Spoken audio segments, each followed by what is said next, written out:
بسم الله الرحمن الرحيم.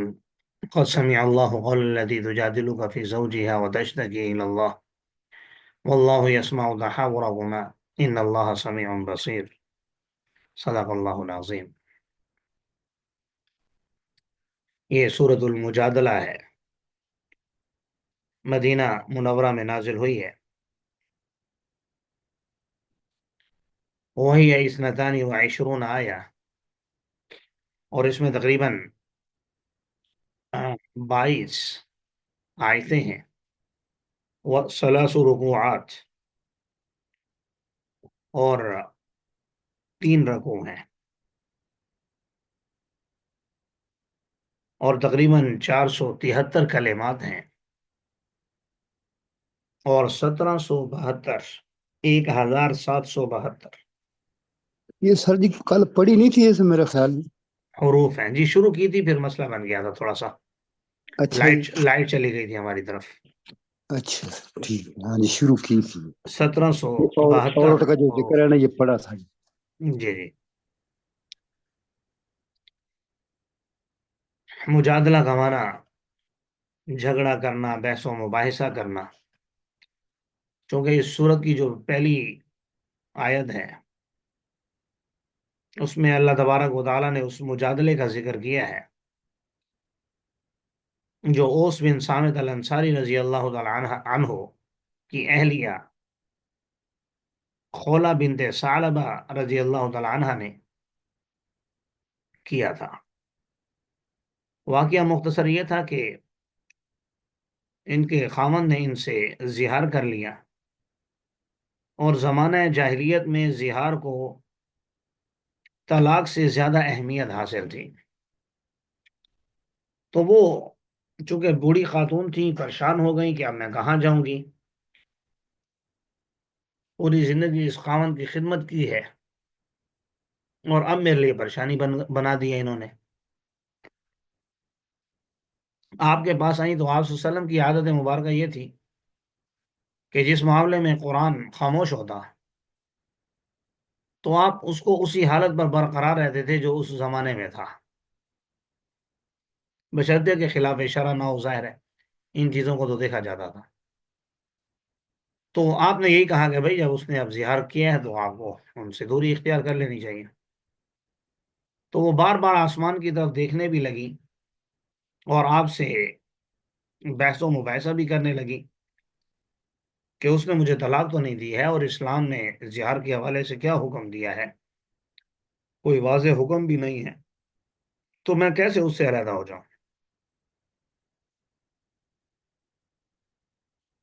تو اللہ تعالیٰ نے یہ آیات نازل فرمائی. قد سمع اللہ قول التي تجادلك في زوجها وتشتكي إلى الله والله يسمع تحاوركما ان اللہ سمیع بصیر.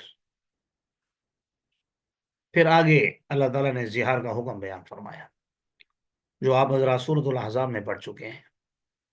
اب ترجمہ دیکھیے. یقیناً اللہ نے سن لی اس عورت کی بات جو آپ سے جھگڑ رہی تھی اپنے خاوند کے بارے میں، اور اللہ سے شکایت کر رہی تھی، اور اللہ تم دونوں کی گفتگو سن رہا تھا. یقیناً اللہ تو سب کچھ سننے والے، دیکھنے والے ہیں. وہ لوگ جو تم میں سے اپنی بیویوں سے زہار کرتے ہیں، ما ہن امہاتہم، تو وہ ان کی مائیں نہیں بن جاتی. ان امہاتہم الا اللائی ولدنہم، نہیں ہیں ان کی مائیں مگر وہی جنہوں نے ان کو جنم دیا ہے. باقی یہ لوگ جو کہہ رہے ہیں یعنی اس کو اپنی ماں کہہ رہے ہیں یا جیسے بھی ماں جیسا کہہ رہے ہیں، تو یقیناً وہ ایک ناپسندیدہ اور جھوٹی بات کہہ رہے ہیں. وَإِنَّ اللَّهَ لَعَفُوٌّ غَفُورٌ، یقیناً اللہ معاف کرنے والا، رحم کرنے والا ہے. وہ لوگ جو اپنی بیویوں سے زہار کرتے ہیں پھر لوٹتے ہیں اس کام کو جو انہوں نے کیا ہے، یعنی اپنی بات سے وہ رجوع کرنا چاہتے ہیں اور دوبارہ بیوی سے وہی تعلقات رکھنا چاہتے ہیں، تو پھر اب جرمانہ، کفارہ ایک گردن کا آزاد کرنا ہے اس سے پہلے کہ ایک دوسرے کو چھوئیں. یعنی میاں بیوی کے ایک دوسرے کے قریب آنے سے پہلے اب لازم ہے کہ یہ ایک گردن آزاد کریں، یعنی غلام کو. جو اس کی استطاعت نہ رکھتا ہو تو 60 مسکینوں کو کھانا کھلانا ہے. یہ اس لیے تاکہ تم اللہ اور اس کے رسول پر ایمان لے آؤ، یہ اللہ کی حدود ہیں اور کافروں کے لیے دردناک عذاب ہے۔ ان الذين يحادون الله ورسوله كبتوا كما كبت الذين من قبلهم، یقیناً وہ لوگ جو اللہ اور اس کے رسول کی مخالفت کرتے ہیں وہ ذلیل ہو گئے، ایسے جیسے ذلیل ہوئے وہ لوگ جو ان سے پہلے تھے، اور ہم نے تو واضح آیات نازل کر دی ہیں، اور کافروں کے لیے رسوا کن عذاب ہے۔ جس دن اللہ ان سب کو اٹھائے گا اور ان کو بدلائے گا وہ اعمال جو انہوں نے کیے، احصاہ اللہ ونسوہ، اللہ نے اس کو گن رکھا ہے اگرچہ وہ بھلا چکے ہیں۔ اللہ تو ہر چیز پر گواہ ہے۔ کیا آپ نہیں جانتے یہ بات کہ اللہ تعالیٰ جانتا ہے ان تمام چیزوں کو جو آسمانوں میں ہے اور جو کچھ زمین میں ہے؟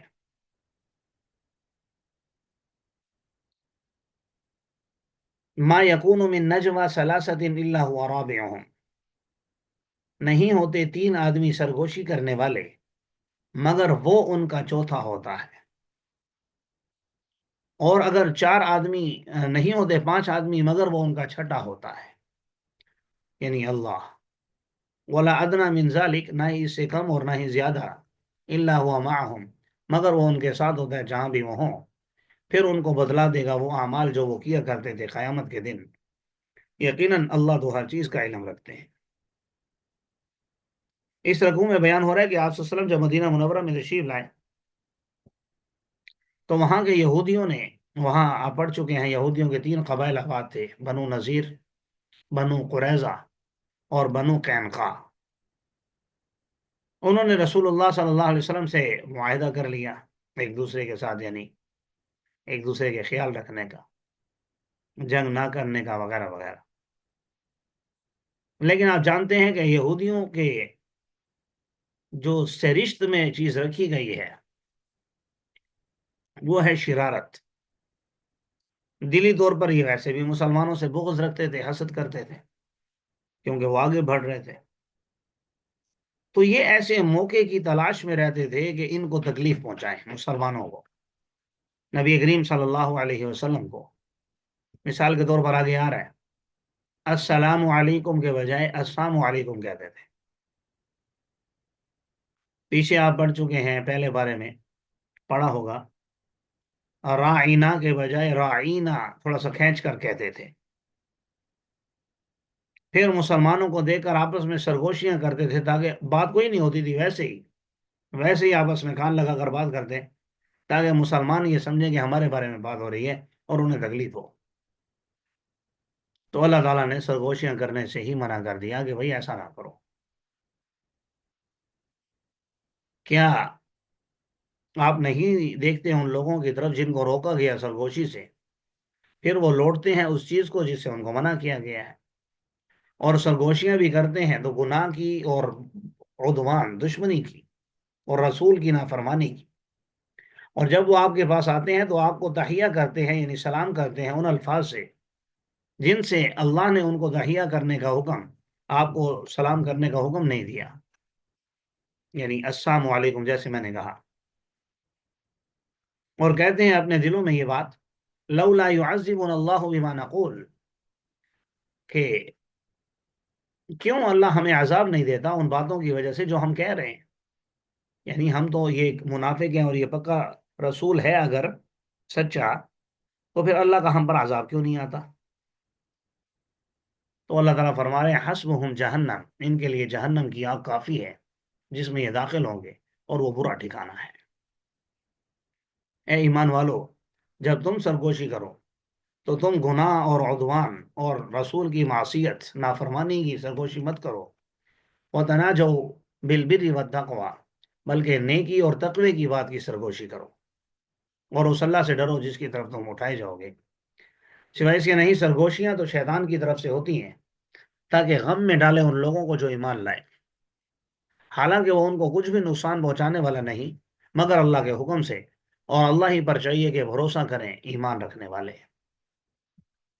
آگے کچھ آداب بیان فرمائے مجلس کے، کہ اے ایمان والو، جب تمہیں کہا جائے تفسحوا فی المجالس، کہ کھل کھل کر بیٹھو مجلسوں میں، تو کھل جایا کرو، اللہ تمہارے لیے کشادگی کو پیدا کرے گا۔ اور جب کہا جائے ان شزو کہ یہاں سے اٹھ جاؤ، کھڑے ہو جاؤ، تو کھڑے ہو جایا کرو، یعنی نبی جو کہے بس کر لو۔ اللہ تعالیٰ بلند فرمائے گا ان لوگوں کو جو تمہیں سے ایمان لے اور جن کو علم دیا گیا درجات کے اعتبار سے، اور اللہ باخبر ہے ان کاموں سے جو تم کرتے ہو۔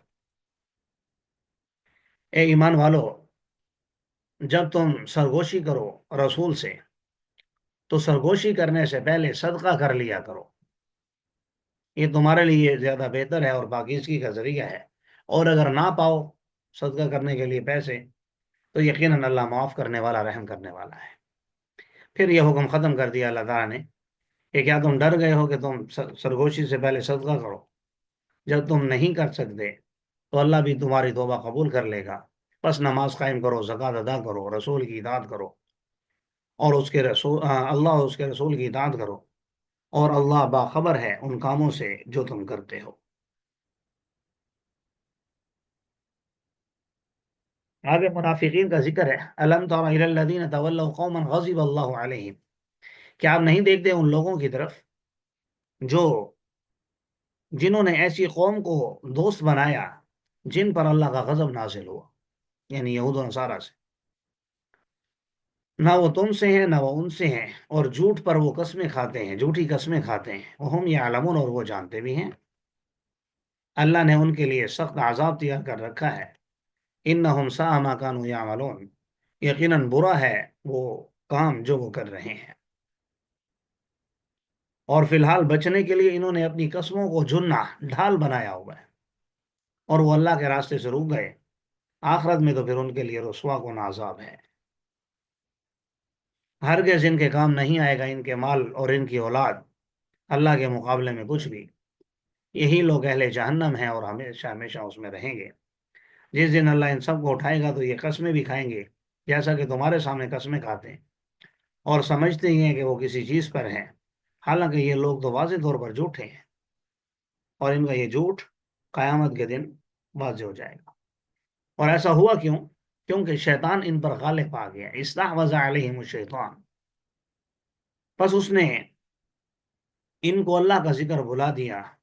یہی شیاطین کے لشکر ہیں، اور سن لو شیطان کے لشکر خسارہ اٹھانے والے ہیں۔ یقیناً وہ لوگ جو اللہ اور اس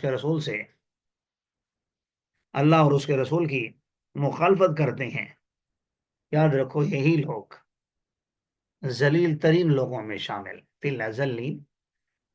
اللہ تعالیٰ نے لکھ دیا یہ بات کہ اللہ فرمایا کہ ضرور بضرور میں اور میرے رسول غالب آئیں گے۔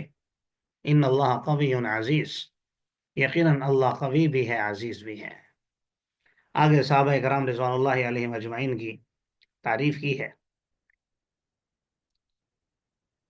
اس کی تفصیلات بھی آپ حضرات سورہ عمران میں پڑھ چکے ہیں، یہ پڑھ لیں گے انشاءاللہ، کہ کوئی قوم نہیں پائیں گے آپ ایسی جو اللہ اور آخرت پر ایمان رکھتی ہو، وہ دوستیاں لگائیں ان لوگوں سے جو اللہ اور اس کے رسول کی مخالفت کرتے ہیں، اگرچہ وہ ان کے آبا کیوں نہ ہوں، ان کے بیٹے کیوں نہ ہوں، بھائی یا قبیلے کے کیوں نہ ہوں۔ اس کے باوجود جب وہ آپ کی مخالفت کرتے ہیں تو یہ بھی ان کی مخالفت کرتے ہیں۔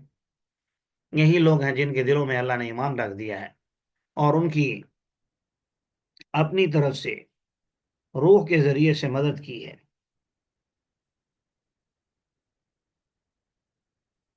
جی، اور ان کو اللہ تعالیٰ ایسے باغات میں داخل فرمائے گا جس کے نیچے نہریں بہتی ہیں ہمیشہ ہمیشہ اس میں رہنے کے لیے۔ اللہ ان سے راضی ہو گیا اور وہ اللہ سے راضی ہو گئے۔ اولئک حزب اللہ، الا ان حزب اللہ هم المفلحون، یہی اللہ کا لشکر ہے، اور یاد رکھو اللہ کا لشکر ہی کامیاب ہونے والا ہے۔